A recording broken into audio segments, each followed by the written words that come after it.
Hello, online pipe community. Ethan, Parsimonious Piper here. Today is time for another Parsimonious pipe. This time, it is a 2-star pipe by Lee, a small author. It's the same rough family as, say, the Savinelli 320KS, but this is a small bowl. I've got a couple of other pipe by Lee authors. They are larger bowls, however. It's a little one. It was given to me by one of my viewers, Stefano Magadino,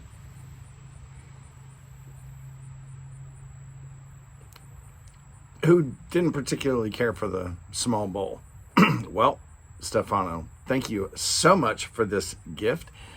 We're going to take a closer look at what I did to it in the cleanup process. Oh, before I forget, what am I smoking in it? Some Sutliff Blend number 5, a nice medium English that we'll talk about a little more on Tuesday. So back to the pipe. Thank you so much, Stefano, for this gift.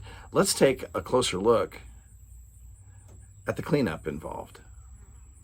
This pipe was an interesting combination of cleanup and restoration. Here, the before and after pictures don't really look much different. The cleanup mostly just took a little bit of surface, a little bit of film off of the pipe so that you can see the grain pop just a little better.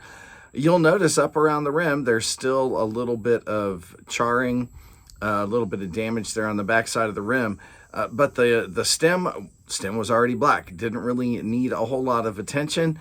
And most of the cleanup on this just involved the kind of brushing out, scrubbing out the internals that you always do when you get an estate pipe, because the pipe itself looked pretty good, except for that rim. Now, in the before picture above, you can see how the rim is misshapen due to burn, due to charring, both on the back side toward the stem and on the front side, indicating that this pipe was very likely by its original owner clenched in a manner that it hung so that the flame burned unevenly and got it nice and charred. Again, what you'll notice, the stem was black. I didn't mess with the button. I could have reshaped that to make it a little more perfect.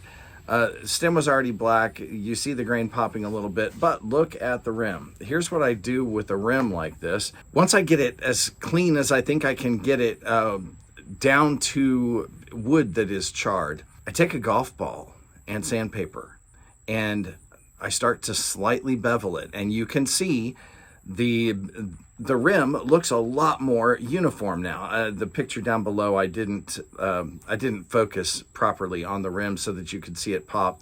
The more important thing here is just for you guys to know, if you have a rim or find a pipe that has a rim like this, don't be afraid to get it, because with a golf ball and sandpaper, you can reshape that just ever so slightly without really reshaping the pipe. All I've done is it's a version of topping the rim, but in this case, using the golf ball lets me reclaim a little bit of space on the top of that rim so that it looks nice again right there around the curvature, in particular the front spot.